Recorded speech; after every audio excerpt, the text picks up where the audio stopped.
Paradoxe du grand-père. Imaginez un homme debout à la croisée des temps, un pied dans le présent, l'autre dans le passé. Dans sa main, un objet familier, une montre transmise de génération en génération. Mais si cet homme remonte le temps pour empêcher la naissance de celui qui lui a légué cette montre, que devient l'objet? Et lui-même existe-t-il encore? Voici le cœur battant du paradoxe du grand-père. Une énigme où le temps se dévore lui-même. Le paradoxe du grand-père défie notre conception linéaire du temps. Si vous voyagez dans le passé et empêchez votre grand-père de rencontrer votre grand-mère, vous effacez votre propre existence. Mais alors, qui a voyagé pour commettre cet acte? Cette boucle crée une contradiction où votre présence dépend de son propre effacement. Le temps est-il un fil que nous tissons ou une rivière qui nous emporte malgré nous? Cette interrogation traverse l'œuvre de penseurs comme Saint-Augustin, pour qui le temps est une illusion subjective, ou Bergson, qui le voyait comme une durée fluide, insaisissable. Le paradoxe du grand-père incarne cette tension. Le temps est-il un objet malléable ou une structure rigide? Supposons que vous retourniez dans le passé et que vous neutralisiez votre grand-père avant qu'il n'ait des enfants. Votre existence devient alors impossible. Mais cela signifie que vous n'avez jamais pu effectuer ce voyage. Une contradiction émerge. L'acte même de modifier le passé annule la possibilité de l'acte. Imaginez un serpent se mordant la queue, formant un cercle sans début ni fin. Chaque tentative de briser le cercle ne fait que le renforcer. Sommes-nous prisonniers du temps ou en sommes-nous les architectes? Le philosophe Leibniz parlait de monde possible, tandis que Spinoza voyait l'univers comme une chaîne infinie de causes et effets. Le paradoxe interroge notre libre arbitre. Pouvons-nous réellement changer le cours des choses, ou nos choix sont-ils déjà inscrits dans l'ordre des choses? En physique, le concept de closed time-like curves, courbes temporelles fermées, permet théoriquement de remonter le temps, mais ces modèles exigent des conditions extrêmes, énergie négative, trou de verre. Pourtant, même dans ce cadre, le paradoxe persiste. Une particule voyageant dans son propre passé pourrait-elle interagir avec elle-même sans créer de contradiction? Un horloger fabrique une montre en 1900. En 2023, son petit-fils voyage dans le temps pour détruire l'atelier de l'horloger en 1889. La montre n'existe jamais, mais alors comment le petit-fils a-t-il pu hériter de l'objet pour entreprendre ce voyage? Si nous pouvions effacer nos erreurs, serions-nous responsables de leurs conséquences? Cette idée rappelle le mythe de Sisyphe, condamné à rouler un rocher éternellement. Le paradoxe soulève une interrogation morale.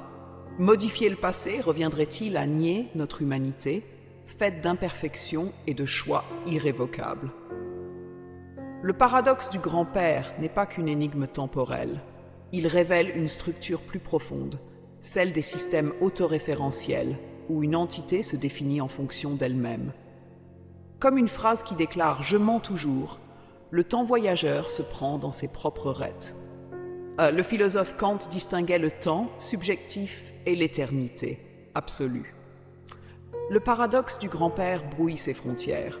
Si le temps est une illusion, comme le suggère Einstein, alors le paradoxe n'est qu'un reflet de notre incapacité à saisir l'essence du réel. Qui sommes-nous si notre existence dépend d'un événement que nous avons nous-mêmes annihilé? Cette question renvoie à la philosophie de Descartes, « je pense, donc je suis », et à l'existentialisme de Sartre, pour qui l'être précède l'essence. Le paradoxe inverse cette logique. L'essence, notre naissance, conditionne l'être, notre existence. La théorie des univers parallèles propose une échappatoire. Chaque choix crée une branche de réalité. Tuer son grand-père ne détruit pas votre existence, mais isole votre ligne temporelle dans un univers alternatif. Une métaphore, un fleuve se divisant en affluents, chacun portant une version différente de la vérité. Le temps, comme le mensonge, défie les frontières du vrai et du faux. Imaginez une phrase qui se contredit elle-même, une boucle sans fin où la vérité devient un mirage. Bienvenue dans le paradoxe du menteur.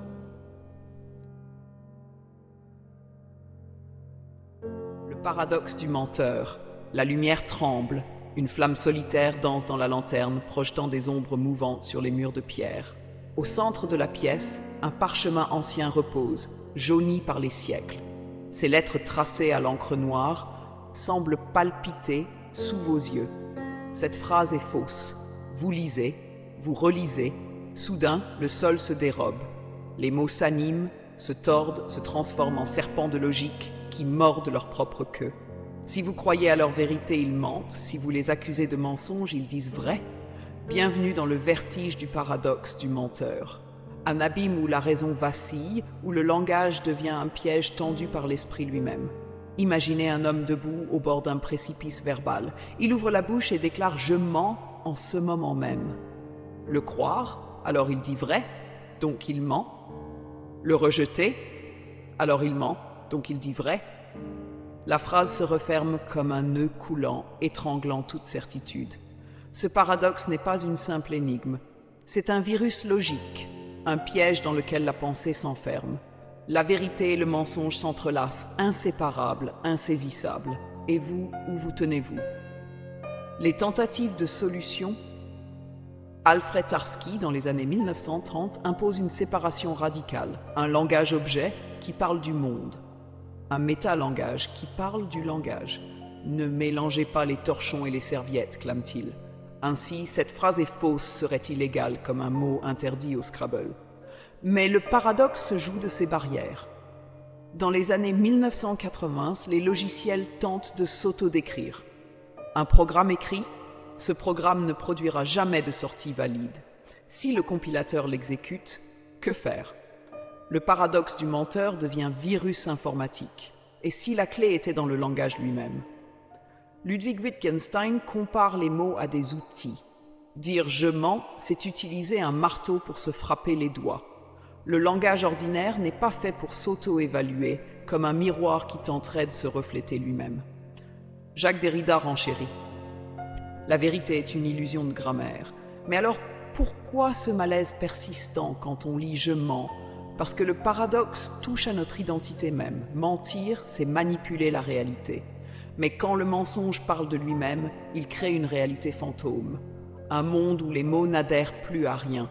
La culture populaire s'en empare. Dans Matrix, l'oracle dit à Neo « Tu n'es pas le prochain ?» Peut-être le suivant. Vérité ou manipulation? Dans Westworld, les robots prennent conscience de leurs mensonges programmés. Est-ce que maintenant, je mens librement, la boucle est bouclée? Et nous, humains du XXIe siècle, nous vivons entourés de paradoxes menteurs modernes. Les deepfakes montrent des politiciens déclarant « ce message est un faux ».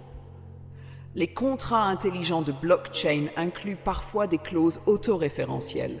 Même les réseaux sociaux sont des machines à générer des vérités circulaires. Ce tweet est une désinformation, peut-être à la fois avertissement et manipulation. Le paradoxe du menteur n'est pas une curiosité académique, c'est un miroir déformant qui révèle nos failles. Que reste-t-il quand la vérité se mord la queue? Peut-être la poésie. Jorge Luis Borges écrit « Le menteur dit « je mens ». Dans ces 3 syllabes fuse l'infini, ou encore les koans zen. Quel est le son d'une main qui ment? La nuit tombe sur la pièce où le parchemin attend. La bougie s'éteint, mais les lettres phosphorescentes continuent de luire. Cette phrase est fausse. Vous fermez les yeux. Et soudain, une révélation. Et si la seule issue était de rire, de reconnaître que le langage, comme l'univers, contient des singularités où les règles s'effondrent. Le paradoxe du menteur n'est pas un problème à résoudre, mais une invitation à penser en spirale, à embrasser l'absurde, à devenir l'espace d'un instant plus grand que la logique. Passons à 1913. Le logicien Philippe Jourdain invente une version diabolique. Prenez 2 cartes. Sur la première, la phrase au verso est vraie. Sur la seconde, la phrase au verso est fausse. Les cartes tournent en rond comme des danseurs enivrés. Ce jeu inspire les romanciers. Dans Ubik de Philip K. Dick, les personnages reçoivent des messages de leur futur moi, messages qui pourraient être des mensonges destinés à les manipuler.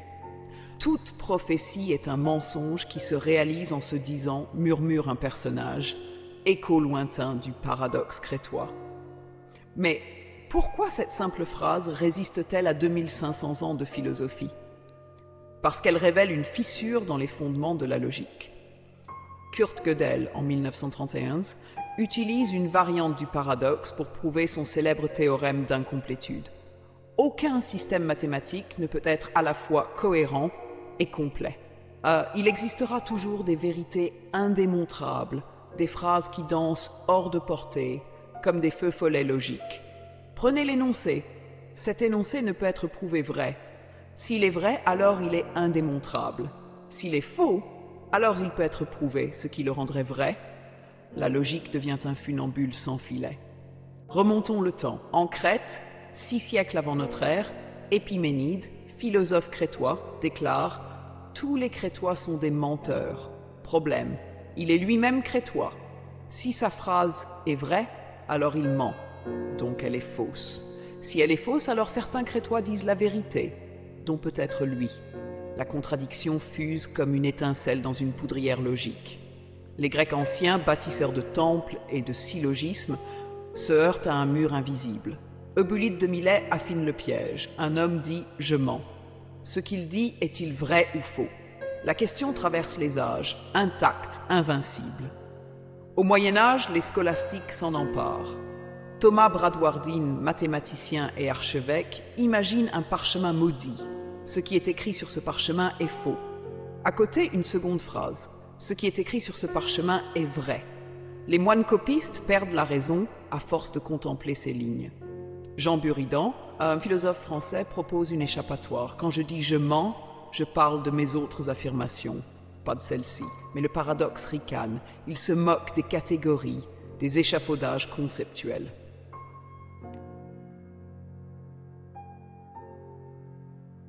Paradoxe du navire de Thésée. La tempête fait rage, le vent hurle à travers les haubans, fouettant la mer en une étendue infinie de crêtes écumeuses.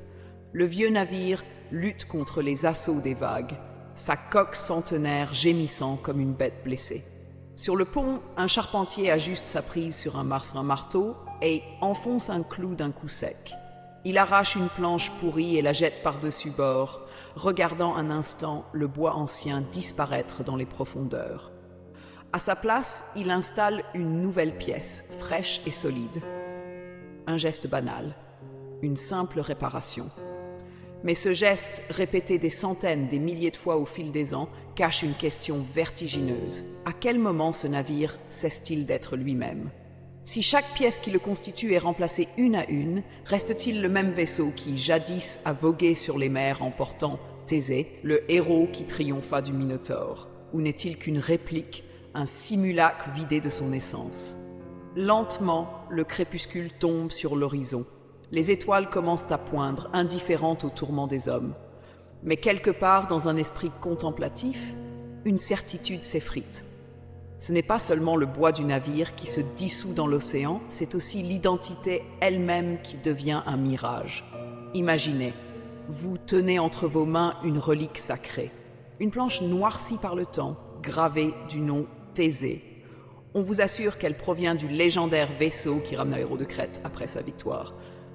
Pourtant, au fil des siècles, les Athéniens ont pieusement entretenu le navire, remplaçant chaque poutre, chaque clou, chaque voile. Aujourd'hui, il ne reste rien des matériaux d'origine. Et pourtant, les guides continuent d'affirmer « Voici le vrai navire de Thésée ».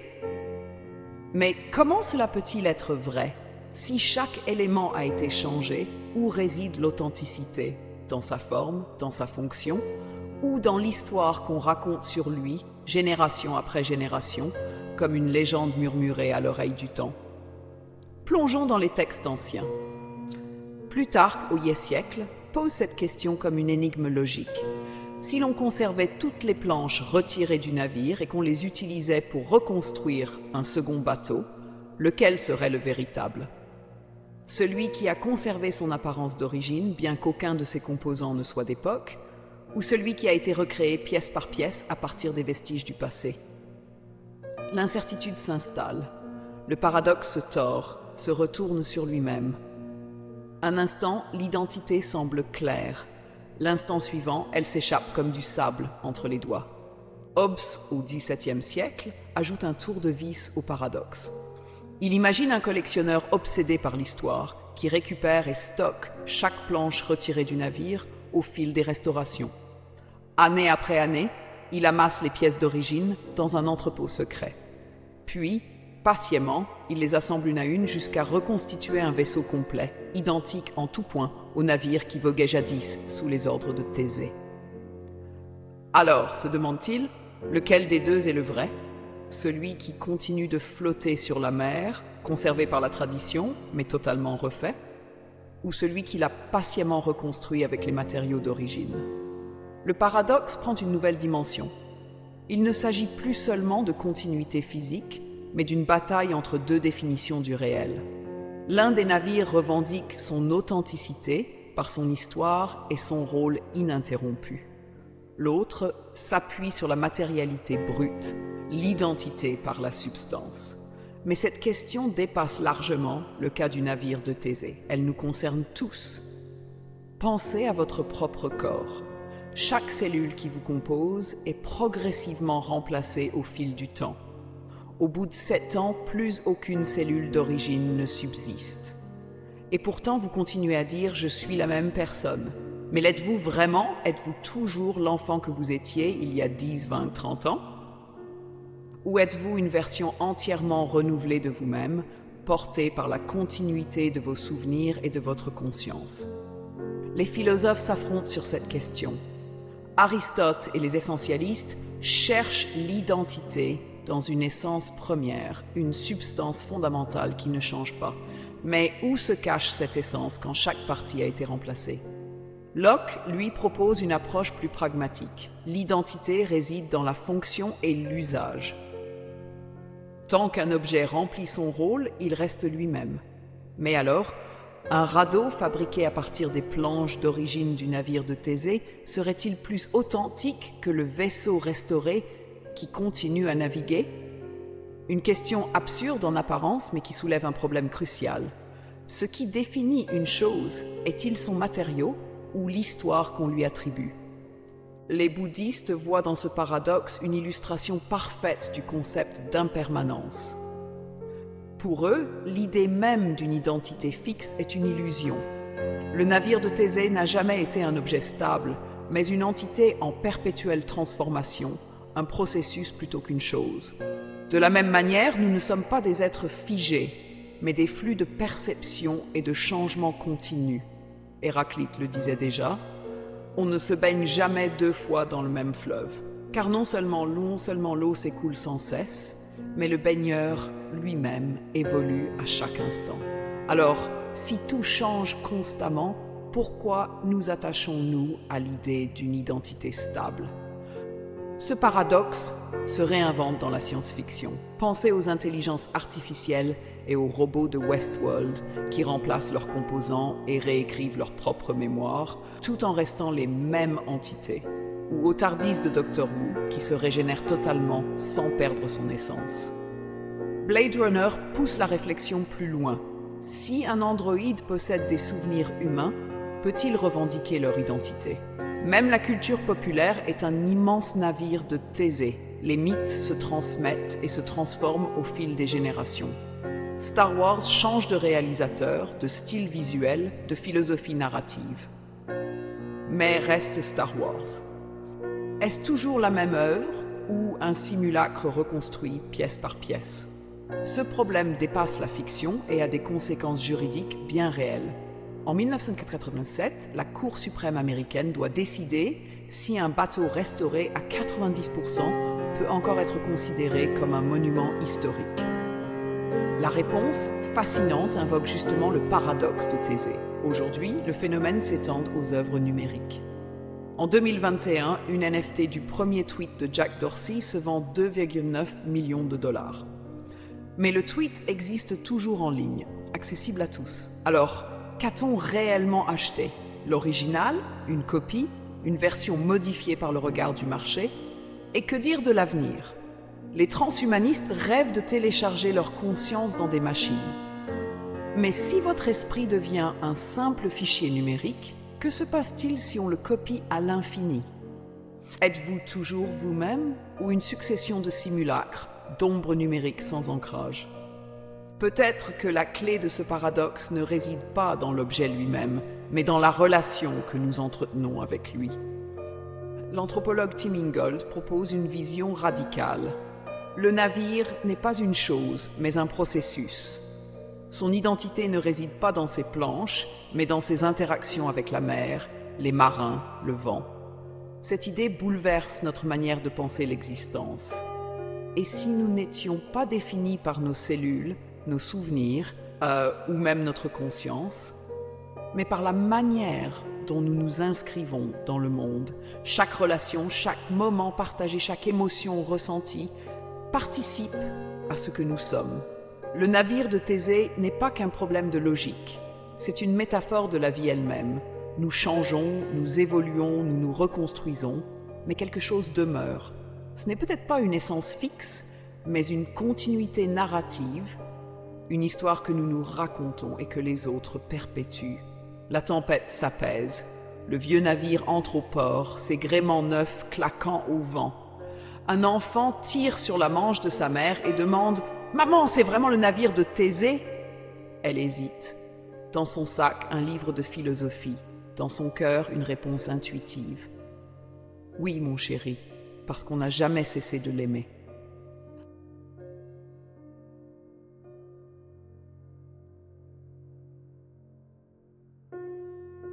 Paradoxe de la dichomie. Le soleil est au zénith. Vous avancez d'un pas décidé vers un arbre distant de 100 mètres. Rien de plus simple, pensez-vous. Mais à mi-chemin, une pensée vous transperce. Pour atteindre cet arbre, je dois d'abord parcourir la moitié du trajet, puis la moitié de ce qui reste, puis encore la moitié. Soudain, vos jambes se figent. L'arbre semble reculer, fractionné en une infinité de segments invisibles. Vous venez de rencontrer le paradoxe de la dichotomie, une énigme vieille de 2500 ans, où le mouvement se dissout en poussière logique, où l'espace et le temps deviennent des mirages piégés dans un labyrinthe mathématique. Remontons le fil de cette folie. Au VIe siècle avant je sais, Zénon d'Élée, disciple du philosophe Parménide, lance une bombe intellectuelle. Le mouvement est impossible. Pour le prouver, il imagine une course simple. Pour atteindre un point B, il faut d'abord atteindre le milieu, A1. Mais pour atteindre A1, il faut d'abord atteindre le milieu de A1, A2, et ainsi de suite à l'infini. Conclusion, partir est déjà impossible. Les contemporains de Zénon croient à une farce. Pourtant, personne ne parvient à trancher ce nœud gordien. Même Aristote, pourtant critique, admet « Zénon confond l'infini en puissance et l'infini en acte ». Mais le mal est fait. La dichotomie devient un virus métaphysique. Au XVIIe siècle, Leibniz et Newton inventent le calcul infinitésimal. Ils prétendent résoudre le paradoxe avec les séries convergentes, la somme des fractions infinies, 1, 2 plus 1, 4 plus 1, 8 plus égale 1. Voilà, l'infini se plie à la raison, clame-t-il, mais Zénon, depuis sa tombe, ricane, car son paradoxe n'est pas mathématique. Il est existentiel. Même si la somme converge, comment le corps expérimente-t-il cette infinité? Lorsque vous marchez, traversez-vous vraiment une succession de points mathématiques? Ou le continuum est-il une illusion commode? La psychologie cognitive apporte une pièce au puzzle. Des études montrent que notre cerveau perçoit le mouvement de manière discrète, par saccades de 100 millisecondes. Entre deux clichés mentaux, nous sommes aveugles, comme si la dichotomie était encodée dans notre biologie. Un patient atteint d'akinésie psychique décrit « Je sais que je dois avancer, mais mon corps attend la prochaine moitié ». Et si la dichotomie cachait une vérité spirituelle? Les mystiques soufis parlent de l'itinérance infinie. Plus tu t'approches de Dieu, plus tu vois ta distance. Les Koan Zen jouent avec la régression. Quel est le son d'un pas qui ne touche jamais le sol? Même la quête de sens devient un paradoxe zénonien. Chaque réponse engendre de nouvelles questions. Aujourd'hui, la dichotomie infuse notre quotidien. Les progrès technologiques promettent toujours un presque là. Ordinateur quasi instantané, Livraison en 30 minutes, connexion 99,9% fiable. Mais le tout de suite reste un mirage. Nous vivons dans l'entre-deux des processus infinis, comme Sisyphe roulant son rocher vers un sommet qui recule. La nuit tombe, vous êtes toujours planté à mi-chemin de l'arbre, paralysé par la logique. Soudain, un éclair d'intuition, et si la solution était de marcher sans y penser, de laisser la raison derrière soi comme un fardeau inutile, vous avancez. L'arbre grandit, ses racines engloutissent les fractions, son écorce absorbe les paradoxes. Zénon murmure à votre oreille « Bravo, tu as compris, le mouvement n'existe pas, sauf quand on oublie de le calculer. » L'infini vous étourdit, mais que dire d'un rasage qui défie les lois de l'appartenance? Imaginez un village où le barbier ne rase que ceux qui ne se rasent pas eux-mêmes. Qui alors peut raser le barbier? Préparez-vous à affronter le paradoxe du barbier, un casse-tête logique où l'autoréférence emprisonne la raison dans un jeu de miroirs sans fin.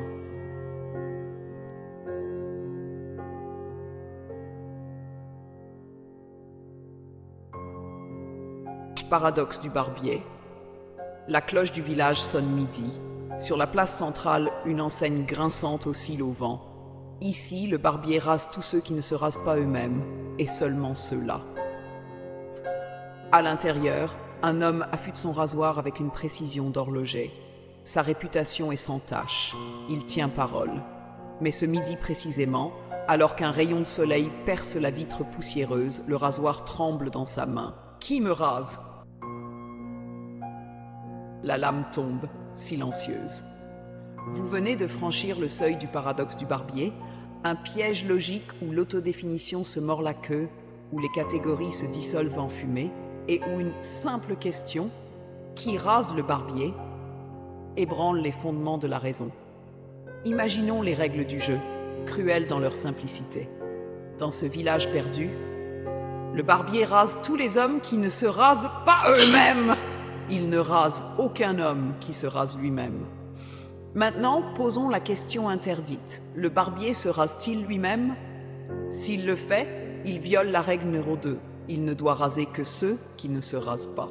S'il ne le fait pas, il viole la règle numéro 1. Il doit raser tous ceux qui ne se rasent pas. La contradiction fuse, tranchante comme une lame. Ce paradoxe n'est pas une énigme de foire, c'est un cheval de Troie logique. Derrière son apparente simplicité se cache l'arme secrète qui faillit détruire les mathématiques modernes. Remontons à 1901. Bertrand Russell, philosophe et mathématicien, cherche à fonder l'arithmétique sur des bases solides. Mais un monstre guette, les ensembles autoréférentiels. Prenons l'ensemble de tous les ensembles qui ne se contiennent pas eux-mêmes. Contient-il sa propre définition? Si oui, il ne devrait pas. Sinon, il devrait. Ce problème, jumeau du paradoxe du barbier, plonge Russell dans une crise existentielle.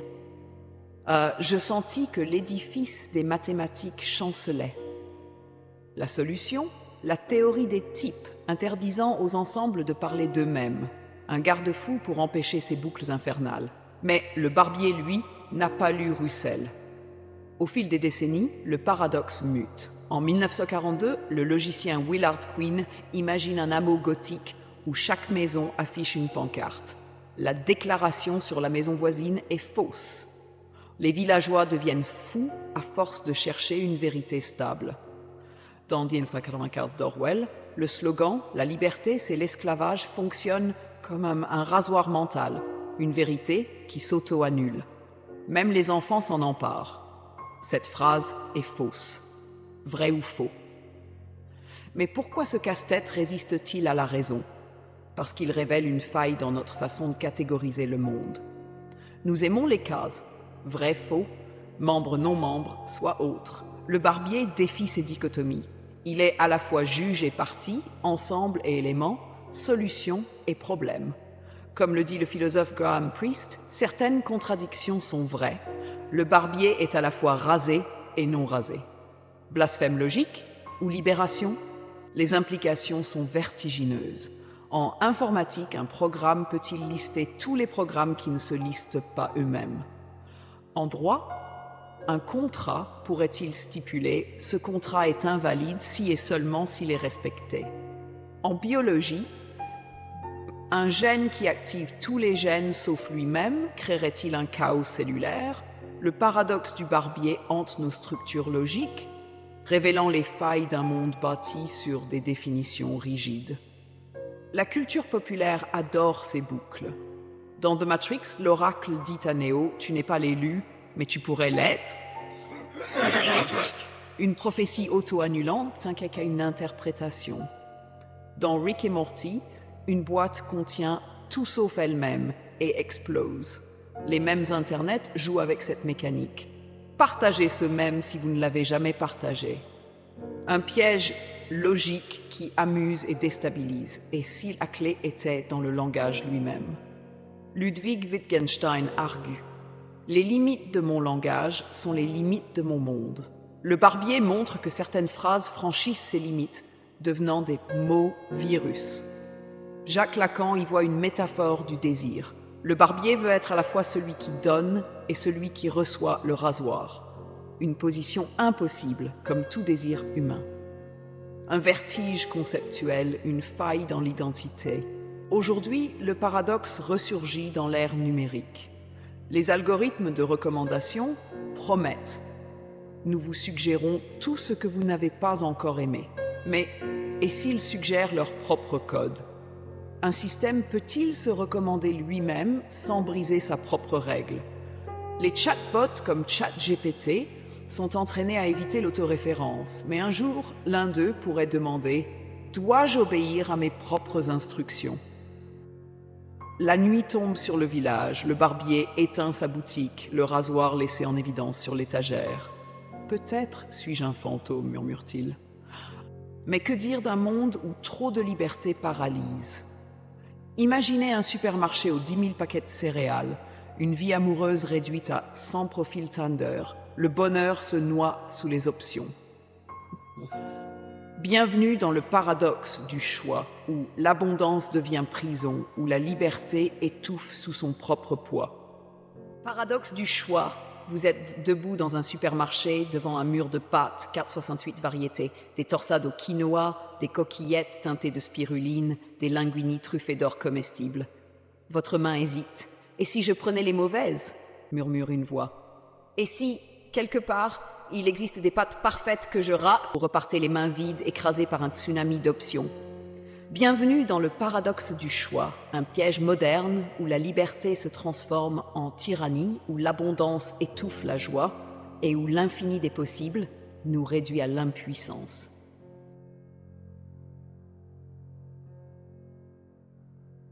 Paradoxe de Bootstrap. La pluie frappe les vitres de la vieille librairie. Vous tenez entre vos mains un roman jauni, Le chant des origines, signé par un certain vous-même. Problème, vous n'avez jamais écrit ce livre.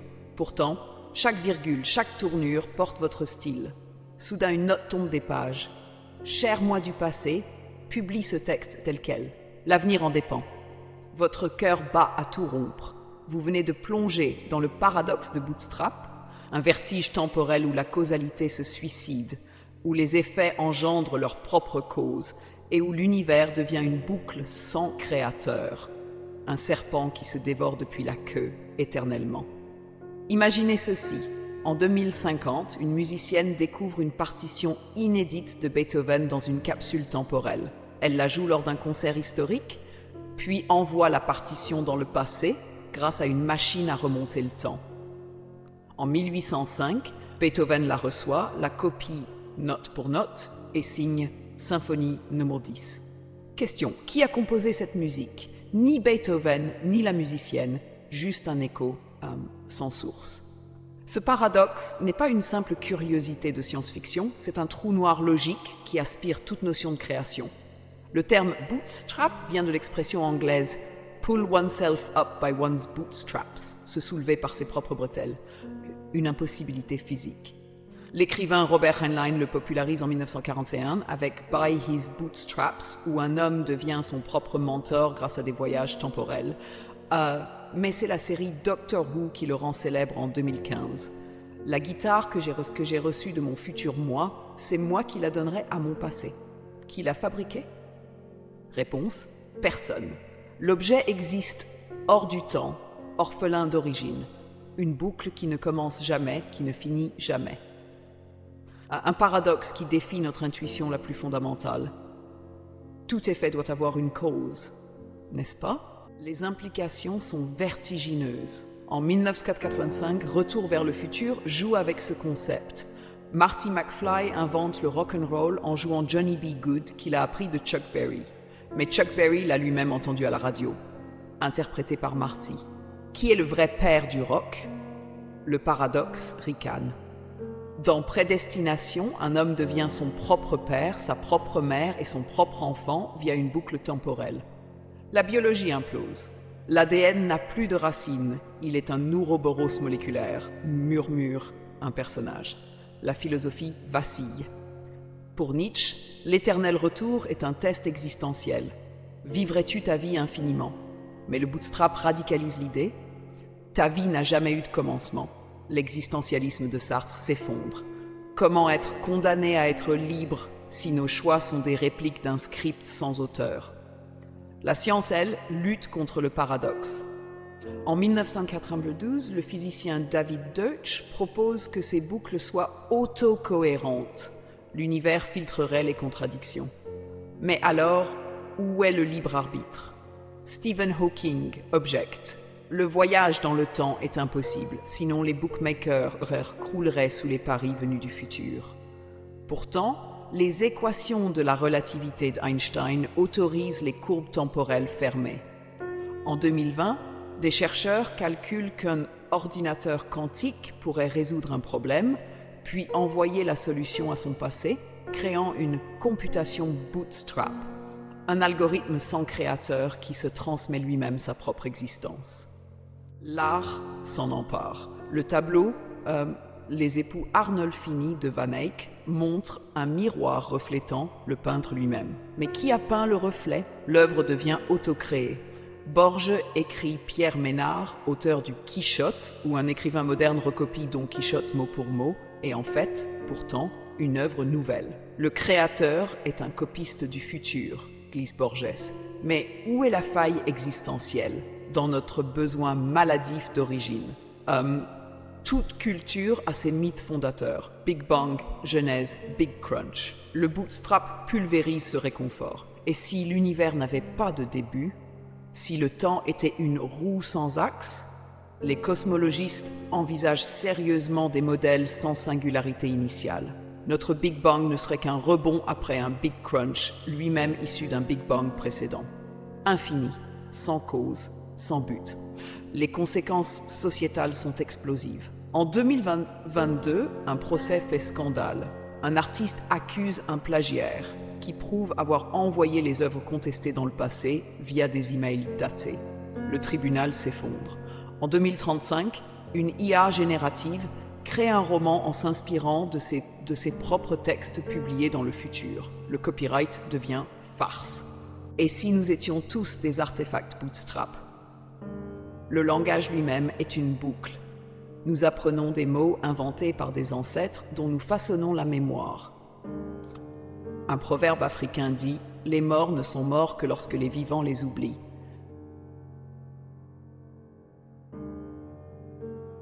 Paradoxe de la pendaison inattendue. La cloche de la prison sonne minuit. Dans une cellule exiguë, un condamné compte les craquelures du plafond. 7, une pour chaque jour restant. Ce matin même, le juge a prononcé l'arrêt. Vous serez pendu par surprise entre lundi et vendredi prochain. L'heure et le jour seront imprévisibles. Le condamné sourit, sûr de sa logique. Si je prévois la date, elle ne sera plus une surprise. Donc, ils ne peuvent pas m'exécuter. Mais à mesure que les jours passent, son assurance se fissure. Vous entrez dans le paradoxe de la pendaison inattendue, un piège métaphysique où la prédiction s'autodétruit, où la certitude devient bourreau et où la raison se pend elle-même avec la corde de ses propres arguments. Le piège judiciaire. Lundi matin, le gardien apporte un plateau. Œufs brouillés, café froid. Le condamné, ancien logicien, griffonne des calculs. Supposons que l'exécution soit vendredi. Si je suis vivant jeudi soir, je déduirai que c'est vendredi, donc ce ne sera plus une surprise. Vendredi est éliminé. Il raye le jour. Reste lundi à jeudi. Si jeudi arrive et que je suis toujours ici, par récurrence, jeudi est aussi exclu. Les jours tombent un à un comme des dominos. Conclusion, l'exécution est impossible. Il mange ses œufs, triomphant. Mardi midi, la porte de la cellule grince. 2 gardes entrent, c'est aujourd'hui. Le condamné blêmit. Mais c'était prévisible. Vous violez le verdict. Le gardien ricane. Vous l'avez cru prévisible.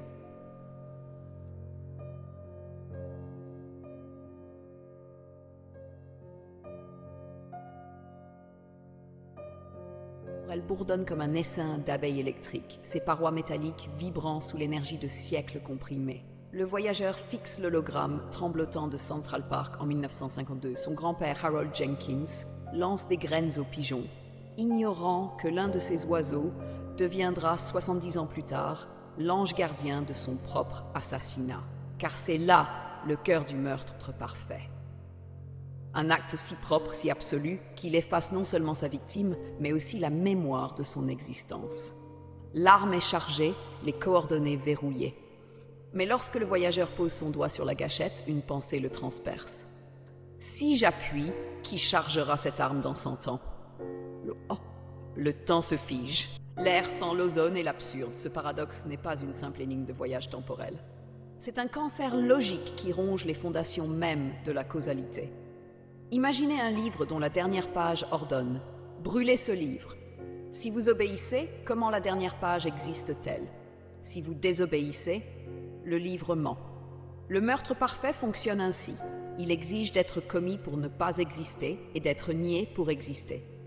En 1983, le physicien Igor Novikov tente d'y répondre par son principe d'autocohérence. L'univers posséderait des mécanismes de correction comme un ordinateur supprimant les fichiers corrompus. Une balle tirée vers le passé serait déviée par un colibri, une arme s'enrayerait, un assassin trébucherait. Mais en 2029, l'expérience Chronos 9 du CERN pulvérise cette théorie. Des particules tau envoyées dans une boucle temporelle modifient leur trajectoire passée, sans créer de paradoxe. Le temps n'est pas un fleuve, mais un delta. Explique la physicienne Maria Kovalalev. Chaque paradoxe ouvre un nouveau bras, une nouvelle réalité. Harold Jenkins meurt dans une branche, survit dans une autre.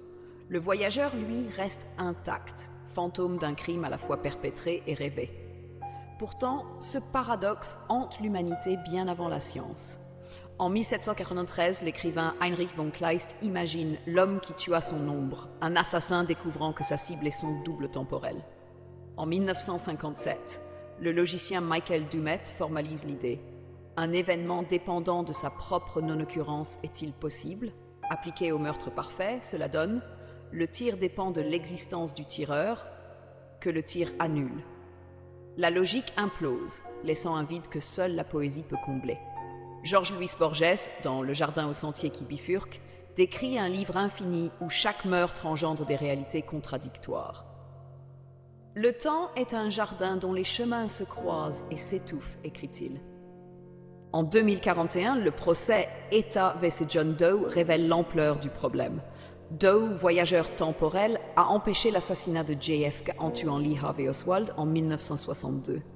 Résultat, un présent où JFK survit, prolongeant la guerre du Vietnam et où Doe n'existe plus. Le tribunal, lui, siège dans la réalité originale. Comment juger un homme qui n'existe pas? La culpabilité est ontologique, tranche la juge Amara Singh. L'intention de nuire transcende les réalités. Doe est effacé des registres, mais son ombre persiste dans les mémoires.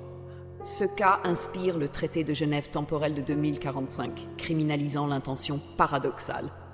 Même impossible, un crime temporel corrompt la trame du réel, stipule l'article 12. La technologie défie ces garde-fous. En 2067, Tesla Temporal teste le Paradox Engine, machine simulant les répercussions d'un meurtre rétroactif. Un cobaye tente de tuer son père en 1980. Résultat, 58% des scénarios voient le père survivre via un miracle, orage, panne d'armes. 32% génèrent des univers parallèles où la réalité bifurque. 10% effondrent la réalité locale en singularité quantique. Le vrai danger est l'illusion de contrôle, avertit l'ingénieur en chef. Un meurtre parfait pourrait sembler anodin jusqu'à ce que ces ondes de choc déchirent le continuum. L'éthique vacille face à ces abîmes. Si un meurtre s'auto-efface, est-il condamnable? Le philosophe Derek Parfit imagine un enfant tué dans le passé, son inexistence annulant le crime. La douleur fut-elle réelle? L'intention suffit-elle? Pour Kant, oui, l'impératif catégoriel transcende les réalités. L'Église catholique, dans son encyclique de Tempor et Anima de 69, en fait, Dieu voit toutes les branches. L'âme du meurtrier hors du temps reste coupable. La culture populaire s'empare de ces questions. Dans Prédestination 2014, un agent temporel est à la fois sa mère, son père et son assassin. « Je suis le crime et le châtiment », murmure-t-il avant de s'auto-effacer. Jonas tue son père pour briser une boucle et la perpétue. Le meurtre parfait est un miroir brisé, dit un personnage. Chaque éclat reflète une vérité différente. Même la musique explore ces thèmes. Radiohead, dans Everything in its Right Place, chante « Hier, je me suis réveillé suceur de sang, un étranger dans mon lit ». En 2033, l'expérience Chronos 12 au Fermilab ajoute une pièce au puzzle. Des photons envoyés dans une boucle temporelle interagissent avec leur propre passé, créant des interférences mesurables. Le temps est un serpent qui se mord la queue, s'émerveille le docteur Elijah Gupta. Mais en demi, un technicien manipulant une particule rétrocausale disparaît. Les caméras montrent son corps se dissoudre avant qu'il ne touche l'appareil. Le temps a nettoyé sa contradiction, conclut le rapport, glaçant. L'humanité, ivre de puissance, joue aux apprentis sorciers. L'armée américaine teste Clean Slate, bombe effaçant des nations du passé. Un village fictif, Elend, est vaporisé en 1920. Résultat, des millions oublient jusqu'au concept de Nevada. Nous érodons la réalité, proteste la physicienne Eiko Nakamura. En 215, des terroristes piratent une machine Novikov pour assassiner Churchill en 1940. Le Kent devient un désert quantique et naît l'église du néant réparée, vénérant le vide comme divinité.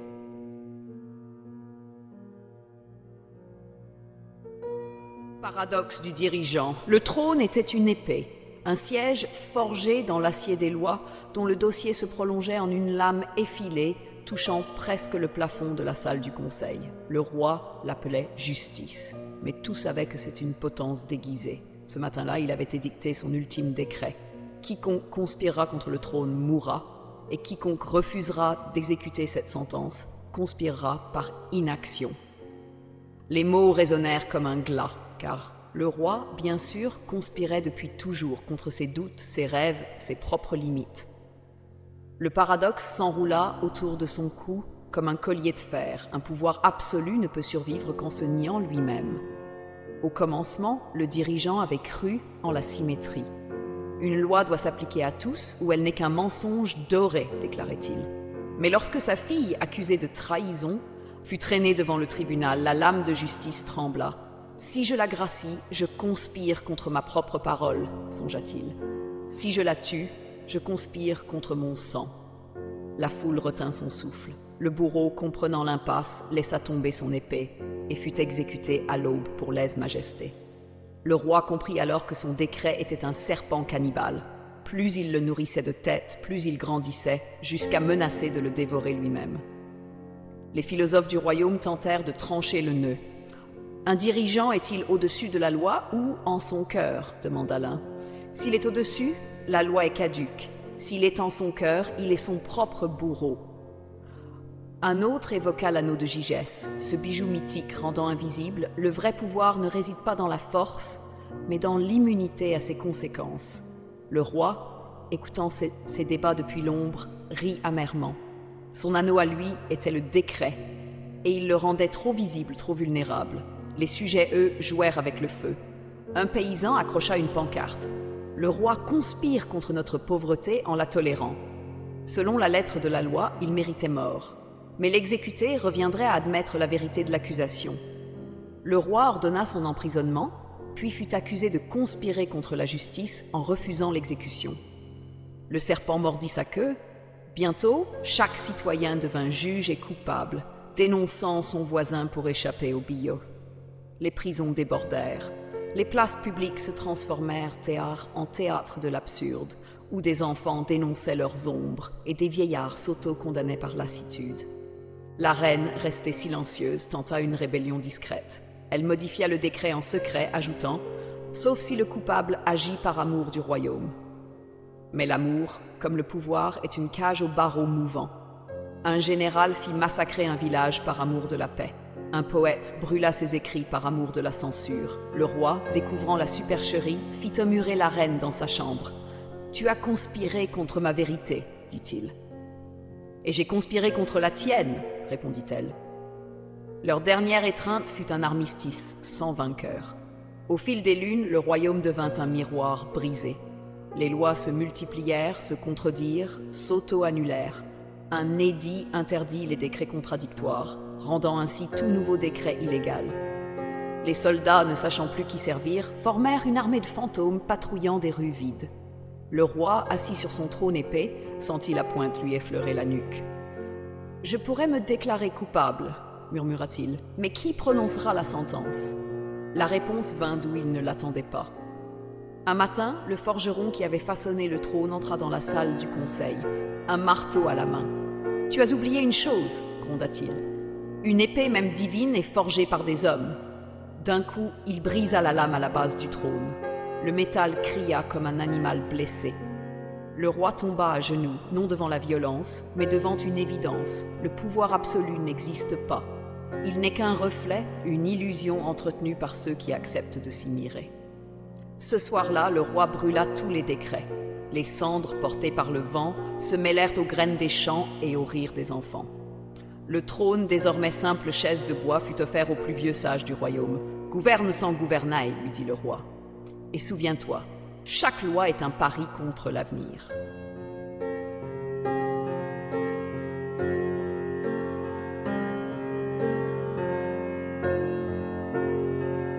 Paradoxe de l'examen surprise.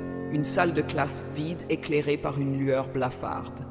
Le tableau porte une inscription effacée. Un examen surprise aura lieu la semaine prochaine. Les élèves rient, certains murmurent « Impossible ! Si c'est une surprise, il ne peut pas nous prévenir. » Pourtant, le professeur sourit.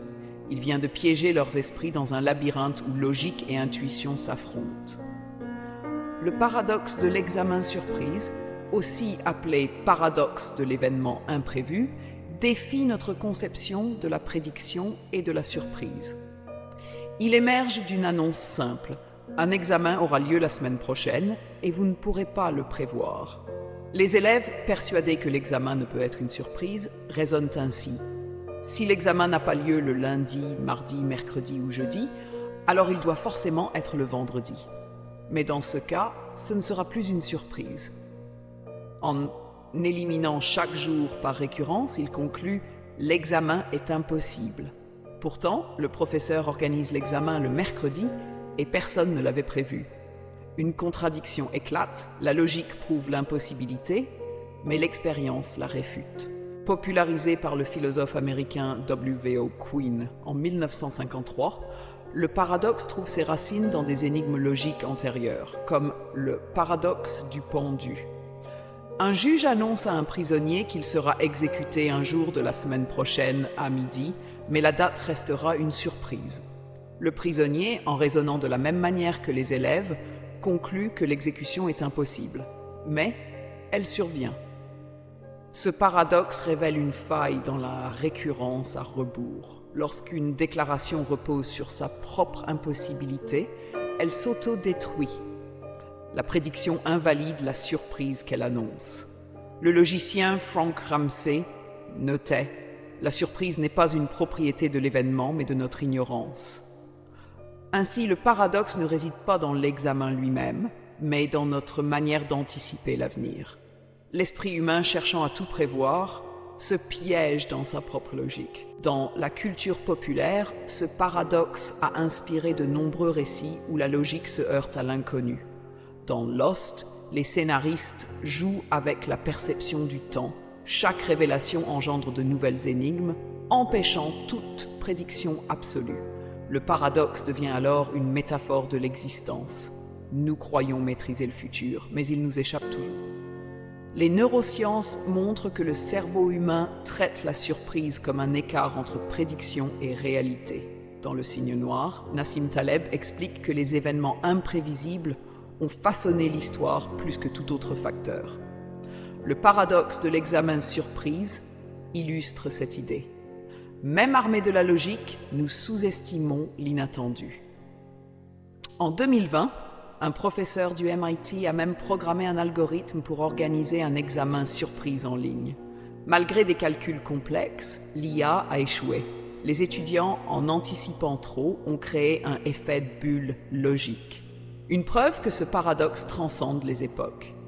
Un piège du langage.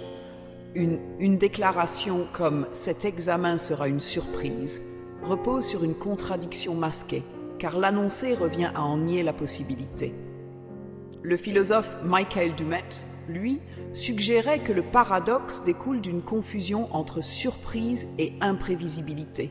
Un événement peut être imprévu sans être surprenant et surprenant sans être imprévu. Et c'est cette nuance qui brouille notre raisonnement. Mais ce paradoxe ne se limite pas aux mots. Il révèle un vertige plus profond. Notre besoin obsessionnel de contrôle face à l'imprévisible. Nous passons notre vie à anticiper, à planifier, à établir des certitudes, et pourtant, c'est l'inattendu qui nous façonne. L'incertitude est partout, y compris dans la science. Après tout, que signifie vraiment prouver quelque chose ? Peut-on tirer une vérité universelle d'une simple observation ? Approchons-nous du paradoxe de Hempel. Voyons comment une énigme logique peut ébranler notre conception même de la preuve.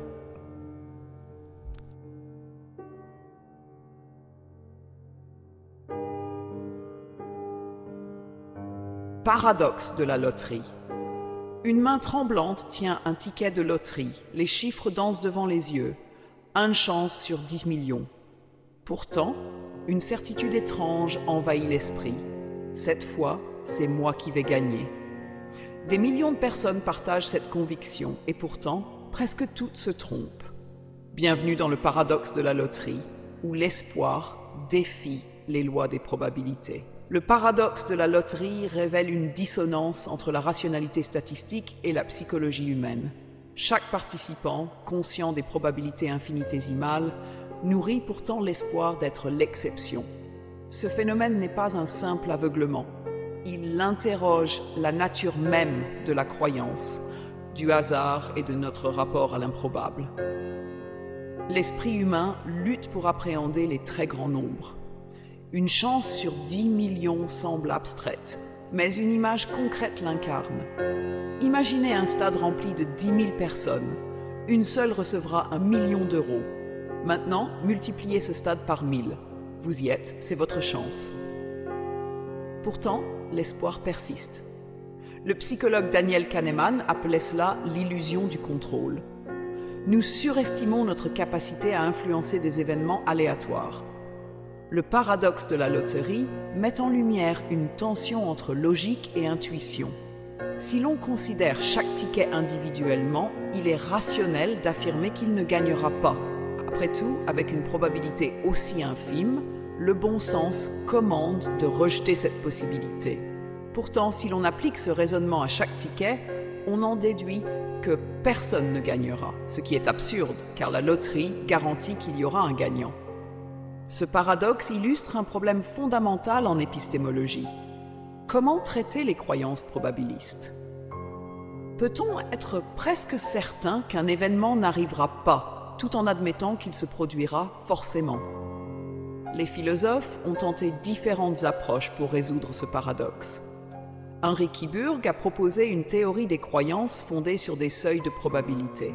Nous acceptons certaines affirmations comme vraies tant qu'elles dépassent un certain niveau de confiance. Par exemple, nous considérons comme sûr que notre billet ne gagnera pas car la probabilité est trop faible pour affecter notre jugement. Mais cette approche pose un problème. À partir de quel seuil un événement improbable devient-il crédible ? Richard Foley, quant à lui, a suggéré que la rationalité ne repose pas uniquement sur des probabilités, mais aussi sur des justifications contextuelles. Un scientifique affirmant qu'un médicament a 99,99% de chances d'être efficace n'a pas le même degré d'engagement qu'un joueur de loterie disant qu'il ne gagnera jamais. La différence réside dans la nature des preuves à disposition. En d'autres termes, le paradoxe de la loterie ne questionne pas seulement le hasard, il interroge notre manière de construire la connaissance et de gérer l'incertitude. Le paradoxe de la loterie trouve des échos dans de nombreux domaines, bien au-delà du simple jeu de hasard. Il s'inscrit dans un questionnement plus large sur la nature du doute et de la certitude et sur la manière dont nous interprétons les faibles probabilités. En droit, par exemple, ce paradoxe soulève un problème fondamental dans les procès basés sur des probabilités statistiques. Si une analyse ADN indique qu'un suspect a une chance sur 1 million d'être innocent, doit-on le condamner? Après tout, une chance sur 1 million, c'est presque une certitude. Mais dans une ville de 10 millions d'habitants, cela signifie qu'il y aurait potentiellement 10 autres coupables possibles. Dans le domaine de l'intelligence artificielle et des modèles prédictifs, on retrouve la même problématique. Un algorithme peut estimer avec une grande précision la probabilité qu'un individu rembourse un prêt ou qu'un employé quitte son travail. Mais si chaque prédiction individuelle semble fiable, l'ensemble des prévisions peut aboutir à des erreurs systémiques. Les marchés financiers fonctionnent également sur une logique paradoxale similaire. Chaque investisseur rationnel sait que la bourse est imprévisible et que la plupart des stratégies de court terme sont vouées à l'échec. Pourtant, des millions d'individus parient quotidiennement sur des actions en se persuadant qu'ils seront l'exception. L'économie elle-même repose sur cet équilibre fragile entre rationalité collective et croyances individuelles irrationnelles. Le paradoxe nous force ainsi à interroger nos décisions quotidiennes. À chaque instant, nous faisons des choix en fonction de probabilités implicites, traverser une rue, prendre un vol, investir du temps dans une relation. Chacun de ces choix est guidé par une forme de pari inconscient sur l'avenir. Et pourtant, comme dans une loterie, nous nous accrochons à l'illusion que nous pourrions être l'exception, que nous pourrions déjouer les statistiques. Le paradoxe de la loterie met en lumière une tension profonde entre la logique formelle et l'expérience humaine. D'un côté, les probabilités nous dictent une vérité implacable. Presque personne ne gagnera.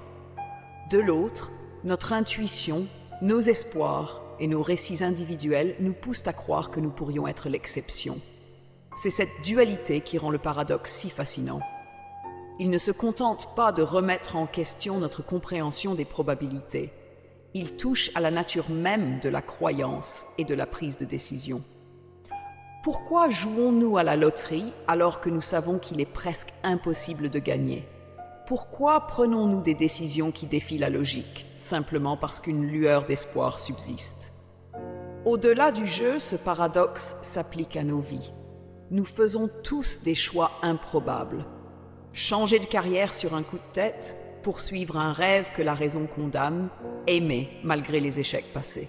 La loterie devient une métaphore de l'existence elle-même, une succession de paris irrationnels où l'incertitude est la seule certitude. En fin de compte, le paradoxe de la loterie nous rappelle que l'humain n'est pas qu'un calculateur froid de probabilités. Il est un être de désir, d'intuition et d'espoir. Et peut-être est-ce justement cette capacité à ignorer la logique qui rend la vie si imprévisible et donc si fascinante.